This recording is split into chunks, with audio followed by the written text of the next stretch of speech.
이번 주제는 분양권 계약부터 해서 입주까지 어떤 절차에 따라서 진행되는지에 대한 영상입니다. 영상을 보시게 되면 막연하게 내가 이 아파트를 분양받으면 앞으로 언제 어떤 준비를 해야 되는지, 중도금은 직접 납부를 해야 되는 건지, 또 입주할 때까지 어떤 절차에 따라서 진행되는지에 대한 의문점이 많이 풀리실 것이라고 생각이 됩니다. 분양권을 계약할 때는 분양금액 전부를 가지고 있어야만 준비된 사람들만 계약을 할 수 있는 것일까요? 만약에 입주 때 가서 돈이 부족하면 어떻게 해야 될까요? 또 분양권 투자가 투자 대비 수익률이 좋을 수밖에 없는 이유에 대해서도 이해를 하실 수 있을 겁니다. 지금 저희 부동산에서 밀고 있는 양주역 제1풍경채를 기준으로 앞으로의 일정이나 분양 스케줄에 대해서 설명을 드려볼게요. 이 영상은 어디서도 안 알려주는 분양권 투자부터 입주까지, 아니면 분양권 투자부터 해서 처분까지의 모든 과정을 다 보여줄 거예요. 그리고 대출 관련해서도 요즘 하도 걱정들이 많으시니까 대출은 언제 어떻게 받고 입주 때는 또 어떻게 대출을 갈아타야 되는지까지 알려드릴게요. 그래서 분양계약을 하실 때 불안한 부분들이 있다면 대부분은 해소가 될 거라고 생각을 합니다. 그리고 어디 가서 나 분양권 좀 안다고 할 수 있으실 거예요. 이 영상은 2번 보세요. 3번 보면 부동산 차려도 됩니다. 그럼 영상 한번 시작해 보도록 하겠습니다. 양주역 제1풍경채의 경우에는 분양가가 84 타입을 기준하면 30층 이상이 5억 5천만 원이고 확장비가 1,700만 원, 그리고 계약금 5%에 중도금 대출 무이자에 분양권 전매 제한 6개월이 적용이 됩니다. 만약에 추가 옵션 품목으로 에어컨하고 이것저것 옵션들을 해서 2천만 원의 옵션비가 들어갔다고 가정을 해볼게요. 그러면 분양가가 5억 5천만 원에 확장비 1,700만 원, 옵션 2천만 원까지 해서 5억 8,700만 원이 총금액이라고 생각하시면 됩니다. 이제 이 금액을 29년도 1월까지 납부를 하시면 되는데요. 지급이 25년도 5월이니까 44개월 동안 나눠서 납부를 하신다고 보시면 돼요. 모든 금액을 다 준비해야 되는 것은 아니고, 이 중에 중도금 대출이나 또 입주 때 입주자금 대출을 받게 되시면 내가 준비해야 될 금액도 달라질 수가 있으니까 그 부분도 절차별로 해서 말씀을 드릴게요. 우선 최초 계약 시에 500만 원을 정액제로 계약금이 들어가게 되고요. 발코니 확장비의 10%니까 170만 원이 계약금으로 들어가게 됩니다. 그럼 정당 계약 기간에 필요한 금액은 670만 원이 되고요. 계약일로부터 30일 이내에 나머지 5%의 계약금을 넣으시면 됩니다. 이렇게 되면 총 들어간 금액이 670만 원에 계약금 5% 나머지 2250만 원이 돼서 총 2920만 원이 들어가게 되고요. 앞으로 납부하게 될 금액으로 5억 5780만 원이 남게 됩니다. 그리고 옵션 계약은 계약일 이후에 진행이 되게 되는데요. 아직 옵션 계약을 언제 할지가 나오지 않아서 알 수는 없지만 양주역 푸르지오 같은 경우는 2차 계약금을 내고 나서 20일 정도 지나서 옵션 계약을 했었습니다. 옵션 계약에서는 옵션 계약금의 10%를 납부를 하셔야 되는데요. 아까 저희가 2천만 원의 옵션을 했다고 가정을 했으니까 200만 원이 옵션 계약금으로 들어가게 됩니다. 5억 5,780만 원 중에 200만 원을 제외하게 되면 5억 5,580만 원이 남게 되는 거예요. 그리고 중도금 날짜가 25년도 12월 10일이 되는데요. 중도금 날짜에는 1회차부터 6회차까지 순차적으로 들어가게 돼요. 25년도 12월 10일이 1회차 중도금인 10%, 5,500만 원이 들어가고요. 그 다음으로 2회차가 26년도 6월 10일, 26년 12월 10일, 27년도 11월 10일, 28년도 2월 10일, 28년 5월 10일로 날짜별로 5,500만원씩 총 6번이 들어가서 중도금액이 60%인 3억 3천만 원이 되는 거예요. 그런데 여기는 중도금 대출이 무이자라서 사실 중도금 대출을 안 받으실 이유 자체가 없거든요. 그래서 아마도 대부분은 중도금 대출을 받으실 거예요. 중도금 대출 자서는 보통 중도금 대출 실행일로부터 1개월 전에 신청을 하게 되고요. 분양 단지별로 협약은행이 다 정해져 있기 때문에 그냥 그곳에서 대출 신청만 하시면 됩니다. 그리고 중도금 대출이 안 나올까봐 혹시라도 걱정하시는 분들도 계신데요. 중도금 대출은 주택담보대출과는 조금 다른 특성을 가지고 있어서 일반적인 담보대출 규제와 다른 면이 좀 있어요. 보통 주택담보대출을 받을 때는 LTV는 당연히 적용을 받고 DTI나 DSR을 보게 되거든요. 그럼 본인이 가지고 있는 담보대출이나 신용대출의 금액을 보고 나서 소득 대비해서 대출이자가 너무 많이 나오게 되면 대출이 안 나오는 경우도 있어요. 그런데 중도금 대출이라는 거는 사실 아직 분양권이지 주택이 된 건 아니잖아요. 내가 당장 들어갈 수 있는 집이 아닌데 기존에 살고 있는 집에 주택담보대출이 있다고 해서 여기 중도금 대출 받는데 DTI를 잡아버린다든지 DSR을 본다든지 이렇게 하지는 않아요. 그리고 아직 내가 소유한 주택이 아니기 때문에 분양권을 그냥 단순히 취득하는 행위예요.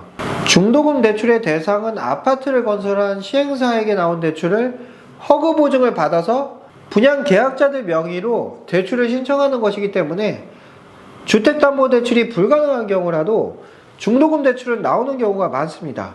그런데 중도금 대출이 안 나오는 경우도 가끔 있거든요. 신용상태가 아주 심하게 안 좋아서 신용불량자라든가 아니면 다른 분양권을 또 많이 가지고 있어서 중도금 대출 건수가 이미 세대에 2건 이상 있는 경우라면 중도금 대출이 불가능할 수가 있어요. 이것은 허그에서 진행하는 중도금 대출 보증 제한 사유에 걸리기 때문이에요. 그래서 특별한 경우가 아니라면 중도금 대출이 안 나오는 경우는 잘 없다는 점 알아두시고요. 그리고 양주역 제2풍경채는 전매 제한의 해제가 당첨자 발표일로부터 6개월인 단지이기 때문에 11월에 전매가 다 해제가 됩니다. 그래서 만약에 중도금 대출 신청이 거절나는 경우라면 중도금 실행일인 12월 전에 미리 전매를 하시는 것도 방법이 될 수는 있을 것 같습니다. 그리고 또 분양권 전매에서 양도소득세가 어떻게 붙는지를 물어보시는 분들도 계신데요. 전체 금액에 대해서 양도세가 발생한다고 착각하시는 분들도 계시더라고요. 그런데 당연히 프리미엄이나 양도 차익에 대해서만 양도세가 발생하는 것이기 때문에 이 세금 때문에 막 손해가 발생하고 그런 개념은 아니라 이 부분도 알아두시고요. 그리고 1차 중도금에는 발코니 확장비나 추가 옵션의 중도금도 납부를 같이 하게 돼요. 분양 대금의 중도금처럼 6회차로 나눠서 내는 게 아니고요. 1회차에 10%를 추가로 내고 나머지는 입주 때 가서 80% 납부하고 끝나는 방식이에요. 그리고 발코니 확장이나 추가 옵션 품목은 대출이 불가능하기 때문에 금액을 미리미리 준비를 다 해두셔야 되고요. 그럼 여기서 또 필요한 금액을 계산해 보면 확장비 10%인 170만원과 옵션 10%인 200만원 해서 370만원이 25년도 12월 20일 날로 들어가게 됩니다. 그럼 5억 5,580만원에서 370만원이 더 들어가서 5억 5,210만원이 남게 되는 거예요. 남아있는 금액은 중도금 대출 60% 받은 거 3억 3천만원 하고 분양잔금 35% 1억 9,250만원에 발코니와 옵션 계약 잔금 2,960만원만 남게 됩니다. 그리고 나서는 29년도 1월 입주기간까지 추가로 납부하실 금액은 아예 없으세요. 여기서 입주한다고 치면 중도금 대출 상환과 잔금 반납이 또 같이 이루어져야 되는데요. 중도금 대출은 분양권 상태에서 임시로 받는 대출이기 때문에 계속해서 유지할 수가 없어서 반드시 집단담보대출로 갈아타시게 됩니다. 그러면 입주 때는 시중은행별로 나와서 집단담보대출을 진행하게 되는데요. 국민은행이나 우리은행, 농협, 신한은행과 같은 1금융권 은행들이 담보대출을 진행하게 되고요. 대출 금리는 집단담보대출이고 경쟁적으로 대출을 유치하기 때문에 일반적인 시중금리보다는 저렴한 경우가 많습니다. 이때 이제 생애 최초 주택담보대출과 같은 정부 지원 대출 상품을 신청하는 시기가 되는 것이고요. 그게 안 될 경우에는 그냥 일반 담보대출을 받으시면 됩니다. 29년도 1월의 금융정책을 지금 시점에서 예상하기는 좀 어렵지만 그동안 담보대출에서는 분양가 대비 더 높은 금액을 감정가로 해서 대출을 많이 받아왔어요. 최근에 입주한 양주 지역에 있는 아파트 단지들의 경우에는 감정가가 굉장히 높게 나와서 잔금 부담이 줄어드는 경우가 아주 많았습니다. 예를 들면 이런 거예요. 현재 5억 5천만 원의 이런저런 비용을 다해서 5억 8,700만 원의 금액으로 분양을 받았지만 29년도 1월을 기준으로 이보다 더 낮아질 가능성은 잘은 없을 거예요. 그러니까 예를 들어서 여기 양주역 제1풍경채가 분양권의 프리미엄도 좀 붙고 해서 시세가 좀 올랐는데 7억 원으로 만약에 감정가가 나왔다고 쳐볼게요. 보통은 시세보다도 은행에서는 감정가를 더 높게 잡아주는 경향이 많습니다. 왜냐하면 잔금 대출에서 감정가는 대출 가능 금액을 기준하기 때문에 은행에서도 대출을 또 많이 해줘야 수익이 발생하기 때문이에요. 그래서 감정가를 좀 많이 잡아주는 경향들이 있는데요. 그럼 내가 앞으로 내야 할 금액이 5억 5천2백만 원이잖아요. 그런데 7억 원을 기준으로 대출을 만약에 60% 받는다고 치면 4억 2천만 원까지 받을 수 있게 됩니다. 생애 최초나 디딤돌 대출 같은 경우에는 LTV의 80%까지도 가능하니까 경우에 따라서는 잔금까지 모두 다 대출로 처리해버리는 경우들이 양주 지역에서 많이 나왔었어요. 현재는 생애 최초 주택 구입 보금자리론의 경우에는 대출이 4억 2천만 원까지로 제한이 되어 있기는 하지만 그래도 입주 시점에는 대출 가능 금액이 더 올라갈 수도 있고 분양받을 당시의 중도금 대출보다는 잔금 대출이 대부분 더 많이 나오기 때문에 잔금 마련에 있어서 부담이 좀 줄어들 수가 있어요. 그래서 만약에 입주 때 4억 원의 대출을 받는다고 치면 5억 5천2백10만 원에서 4억 원을 제외하면 1억 5천2백10만 원만 준비하시면 잔금 납부까지 다 가능해지게 됩니다. 그리고 입주 지정 기간은 29년 1월부터 시작으로 예정을 하고 있지만 통상 입주 기간을 2개월 정도를 주기 때문에 그 사이에 입주를 하시거나 전세나 월세로 임대차를 줘서 잔금을 완납을 하시면 됩니다. 어떻게 하건 간에 입주 때 5억 5천2백10만 원만 정리하게 되면 그 이후에는 금액 상승이 있을 수밖에 없으니까 입주량이 많은 입주 시기를 잘 넘기는 게 중요해요. 전세를 주는 경우에는 선순위 대출이 있으면 임차인들이 불안해하기 때문에 어느 정도 자금 있는 분들이 전세를 주시게 되고 월세를 주실 경우에는 월세를 받아서 대출 이자금을 내는 방식으로 세입자를 구하시게 됩니다. 29년도 1월 입주 시기에는 입주 시기까지 자금 마련이 너무나도 안 되어 있으면 뻔히 오를 걸 알면서도 저렴하게 팔아야 되는 상황이 올 수도 있으니까 4년 동안 열심히 돈을 모아두시는 게 중요해요. 만약에 도저히 잔금 마련이 어렵거나 주택을 가져가기가 어려운 경우라면 이 시점에 분양권 전매를 하셔야 되고 급매물들이 많이 출현하는 시기이기도 합니다. 그리고 입주 때는 취득세를 납부하시면 돼요.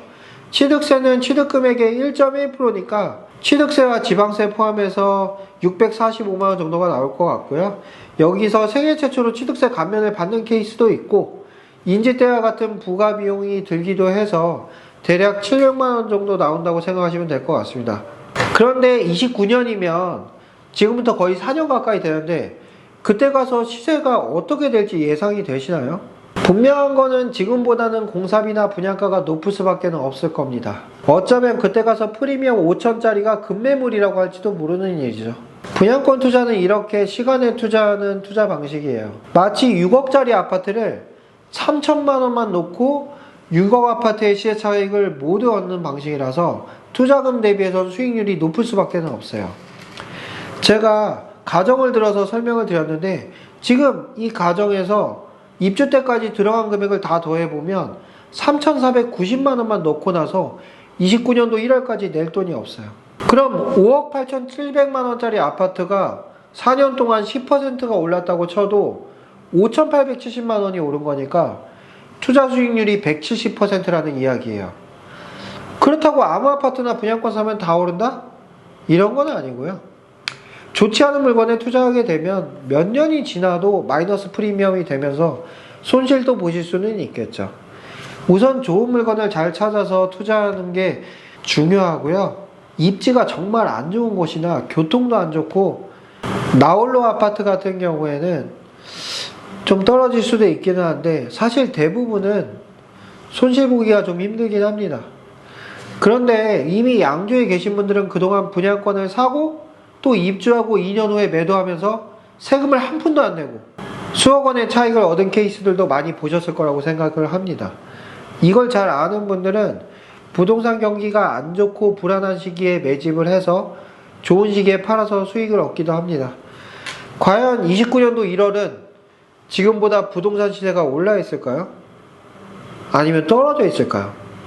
내가 가지고 있는 금액이 적다고 해서 내 집 마련이나 투자를 무조건 미루지는 마시고요. 적은 금액이라도 미래를 보고 준비를 한다면 앞으로 나가야 될 방향이 심플하게 정해지게 돼요. 그냥 뉴스 보면서 집값 오른다고 걱정 많은 것보다야 뭐라도 준비를 하면서 기다리는 게 낫겠죠. 분양권은 지금 당장은 들어갈 수 없는 집이지만 앞으로 3, 4년 후에 새 아파트에 들어갈 수 있을 것이라는 희망을 갖게 해줍니다. 결국에 대부분은 다 입주하시더라고요. 도움이 되시기를 바라고요. 이 영상 보시는 분들이 단순히 분양권 투자로 프리미엄 얼마 받고 끝나는 게 아니라 입주까지 해서 시세 차익 많이 얻으시고 또 더 좋은 아파트로 갈아타면서 비과세 혜택도 받으시길 바라면서 영상 마무리하겠습니다.